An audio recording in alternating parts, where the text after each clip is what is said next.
নমস্কাৰ বন্ধু বান্ধৱীসকল, আপোনালোক আটাইকে DH আছামিজ এডুকেশ্যন ইউটিউব চেনেলটোলৈ স্বাগতম জনাইছোঁ। AB, UB, AP আৰু গাৰ্লছমেন AISF পৰীক্ষাৰ্থীসকলৰ ভাল খবৰ আহি গ'ল তেওঁলোকৰ পৰীক্ষাৰ ফলাফলৰ তাৰিখ।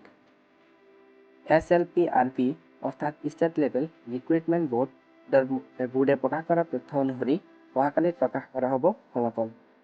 আপোনালোকক মই নটিচ দেখুৱাবলৈ চেষ্টা কৰিম।